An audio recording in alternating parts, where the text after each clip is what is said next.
Ekiguddewo Musumba Kayanja bitabuse alumbiddwa neera tulakalira ogenda kubeera nga te omanya biki ebiriwo saawa eno anenga muzikiriza merenga temba buuza ko buli omujasizo okubeera nga te agoberera Fad Bridge of course gemanya era nga kubirizo benenga te o subscribinga obango bade tuna kubeera nga te o subscribinga aneka notification bell kakoneko olime kubeera nga te osubwa amawulire mu budde bwenyinyinyi bwembeera nkuletedde nabo kitobeera nga te o likinga ate yo comment section of course ejjo kubeera open in case ngwenda kiwandagadde okubeera nga te otekawo wansi awo kakati omuyimbi Papa Sidi era nga saawa eno yaddukira mu ggwanga lye UK ennaku zonna aba ebbanga lyonna obulamu bwe abutambuliza side eyo era nga ezimu kweza ensonga yamujja mu Uganda nti bali batandise okubeera nga ate bamuyigganya olw'ensonga nti yali afuuse bisekiso era nga yavuddeyo n'abeera nga ate akonfesinga n'akyatula butereevu era yatulaze omwagalwa we naye yavuddeyo n'abeera nga ate atukakasiza ddala nti ensonga zino zonna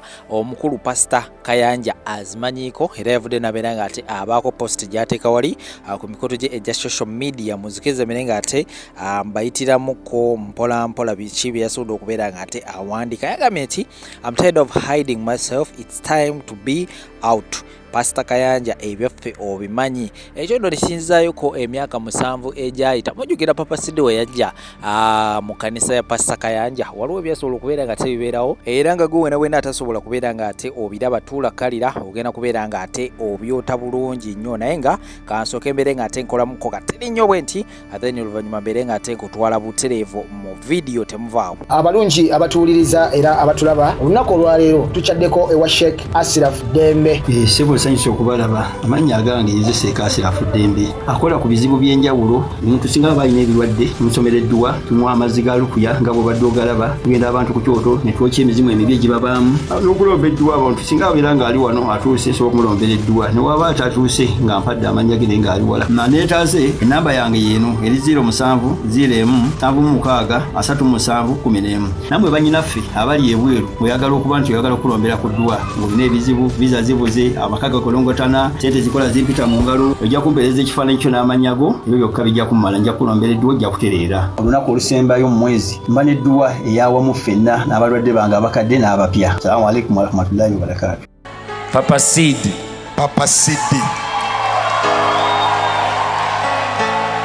jango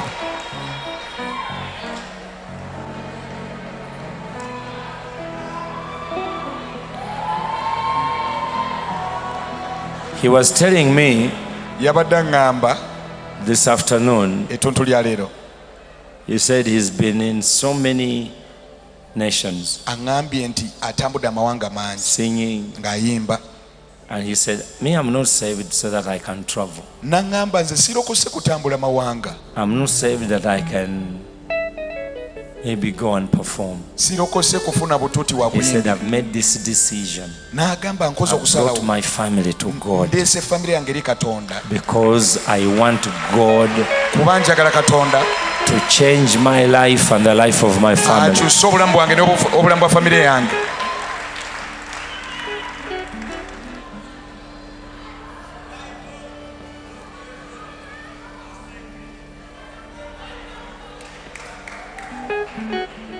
Yeah, please. Esebo. You have a song, right? Oyinayo Yeah. oluyimba. Yeah. Weewaawo. Tuyimbe mwao. Can we sing? Mukama waffe yeebazibwe. Praise the Lord. Amina. Amen. Yeah. Nkwata ku mukono nkwata ayi Mukama kuba omulawo wendi mbeera ngenze kubula nkwata ku mukono nkwata obulawo wendi mbeera ngenze kubula ayi Mukama tulye n'omunsi tukola bwe tukesale tubala ebintu binyiga ne bannaffe mbeera nabo bagitulemya taasa Mukama ntulawo truly. I know you love me for the reason, not for fun. And you are the one to lead me to the success when I get lost. You put me in the right way. You are the King of Kings. Nyambo musana kwake mfune chitangala. Merenga kumpya okute mukama. Yegwe musumba wange sebo. Ai mukama nkwata. Kumukono nkwata. Wata kumukono nkwata. Wabula wawendi. Mera ngenze kubula nkwata. Nkwata. Kono nkwata. Wabula wawendi. Zemera ngenze kubula. Abalabe bapanga lisode noziga. Abapanga okusiranya banabo balaba. Abapanga okupangulula batesa. Bekweka nayo balaba. Tasa mukama ebizibu byonna mbusenze. Abantu bange okume. Ababalabe bange nafuye emitego gyabwe gibulenga. Ayi mukama mungalo zontule.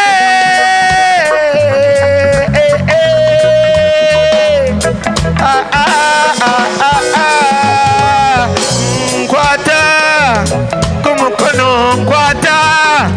Ayi mukama nkwata. Wabula wawendi. Zemera ngenze kubula nkwata. Nkwata ayi mukama nkwata. Nkwata.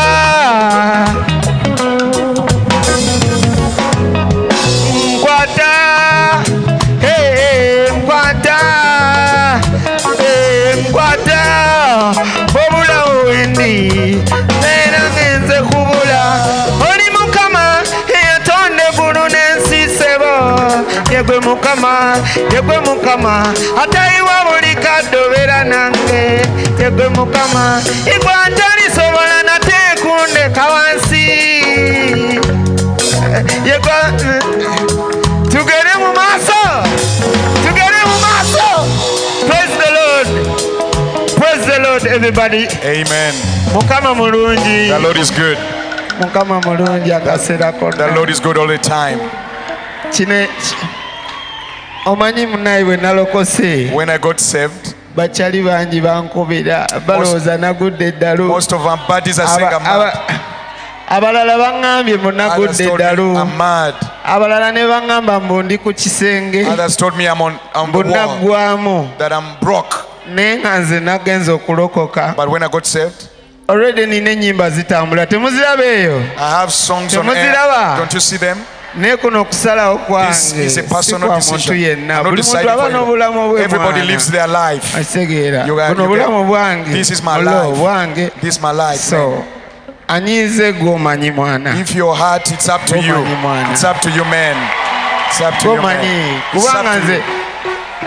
kubanga nze mwana Man, naye nga mwenna mukama But you know, mulungi the Lord is akaseera good konna. all the time.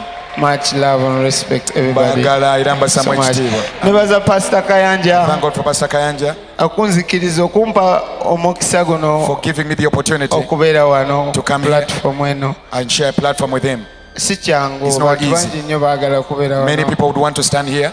but Naye, byebyo that is it, man. byebyo Yeah, byebyo that is it. yeah ngenda kufulumya obuyimba bungi nnyo I'm going to release lots of gospel. songs, gospel songs, Yeah, obuyimba bungi lots of gospel them. music Gospel song. byebyo That is it. salokose lwa kugenda oba I didn't get saved London oba to ki go to kubanga yonna London. nagendayo I've traveled all those nations. yonna nagendayo I've traveled all the sikwesudde oba kiki I'm not trying to brag. but nalabye nga mu nsi I realized olina in the okuba world. newewekutta watuufu You need to be in the right place. okiraba Amen. osobole okuwangula obulamu bw'ensi That you may mwana. overcome this world. Yeah, so nasazeewo nenzija wano I made up my mind to nonye come. mukama To seek the Lord, ankwate that the Lord will touch anyweze, me and hold me strong. nywerere ddala. That I may be strong indeed. Yeah, kyekyo Yeah, mwebale that's nnyo. it. Thank you. Much love and respect Baagala everybody. nnyo mbasamu ekitiibwa. Yeah. Amiina nnyo. Amen. Pastor Kayanja ebibuuzo byeyongedde okujja n'okwongera okujja kusaasaanira mu mitwe gy'abantu olw'ebibadde bimwogerwako nti musiyazi ebbanga lyonna. Papa Sidi ono nga yali muyimbi mu kibiina kya New Ireland, I think yayimbako ne Kamiliyoni, oluvannyuma n'ayingira ebisiyaga.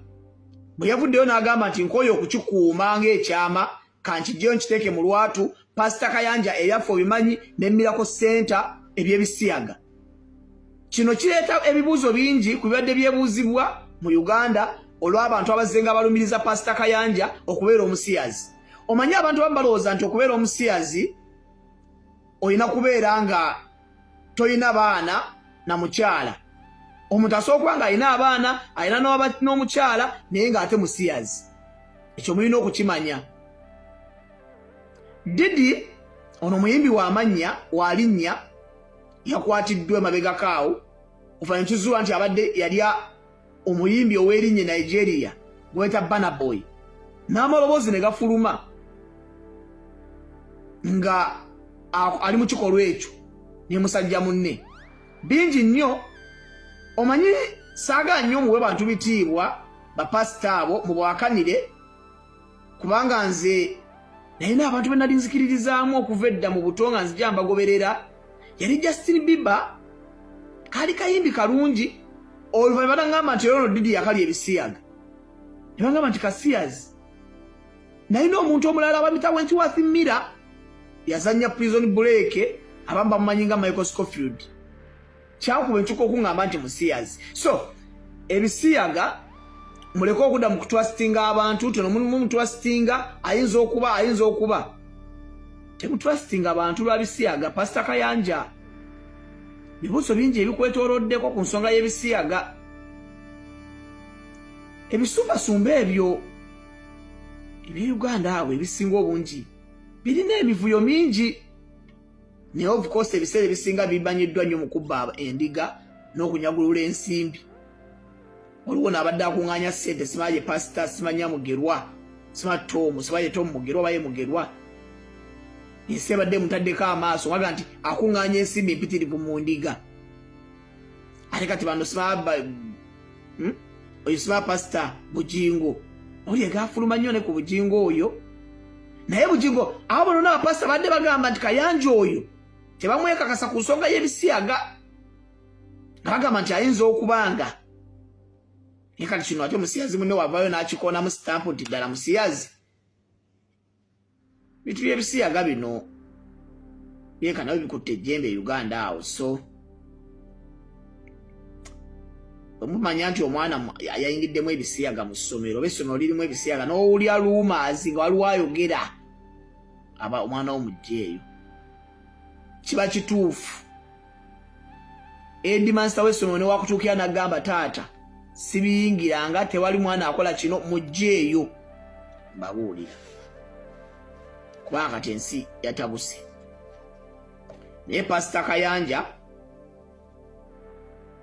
ebibuuzo bingi gy'oli. Bw'obeera nga ddala oli musiyazi tugenda kukwatako n'omukono ogw'ekyuma ensi egenda kukumanya. Tusaba mu mutima mulungi ng'abooluganda Robert Kayanja gwoba oyogera nti tolya bisiyaga, okyawa ebisiyaga, toyagalira ddala bisiyaga. Bannange okolimire n'ekuba ebisiyaga. Oli musajja w'amaanyi osaba essaala. Ekifo kyo bakiyita Miracle Center. Saba wabeerewo Miracle egobe ebisiyaga mu Uganda.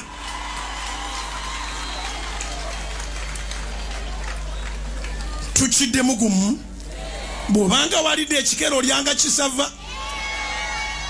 Nziramu. Mama Jessica tukusaamu ekitiibwa. Naye bbaawo si kasiru. Era yakuwasanga ayogera. Yakukwana ayogera. Tomwogerera. Tewali bawala batambulanga bagamba nti Jessica ali ebisiyaga. Abavubuka bali buli wantu batambula boogera kimu. Kayanja Robert abalya ebisiyaga. Ensi erinde eddoboozi eri. Ddoboozi lya Kayanja nze musaamu ekitiibwa. Musajja w'amaanyi batusooka mu njiri batambuza abalema bwe basaba Katonda awulira. Emigo gy'abalema giri awo, obubina bw'otaasabire.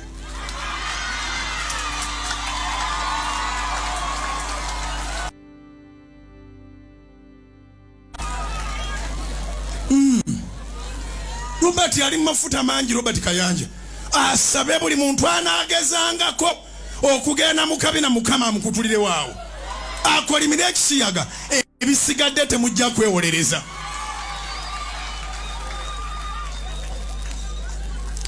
Kati goli wa ddembe okulowooza nti ofunye amawulire era oyagala otwala amawulire era kati kano buli muntu agenda katambuza naye nze sigenderera kutambuza akantu ekigendererwa kyange kulaba ng'omusajja yabuulira abangi ne balokoka avuddeyo ne yeegaana sitaani ng'ensi etunula yeegaane sitaani n'ebisiyaga bya sitaani. Kayanja Robert aveeyo agamba abo bonna bamale baani bonna bampayiriza naye ng'ogyeko okumpayiriza oyimirire mu mafuta okolimire ekisiyaga. Uganda egenda kwesonyiwa egenda kumanya oli mutuufu. Azironga azitosobola kukolimira kisiyaga muli ba Luganda nakyo.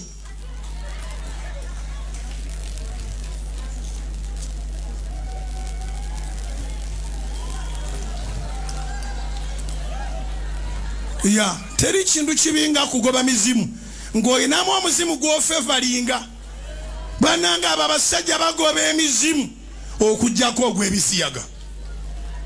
Kiŋambira akuliranye abo abasajja bagoba emizimu egy'obwakasiru egy'obulema egy'obutayogera egy'obutawulira bakutula emizimu ne bawaayo n'ennaku 7 ng'ajja kutula mizimu naye omuzimu gumu gwe basaasira batandika ogugoba Uganda enaawona.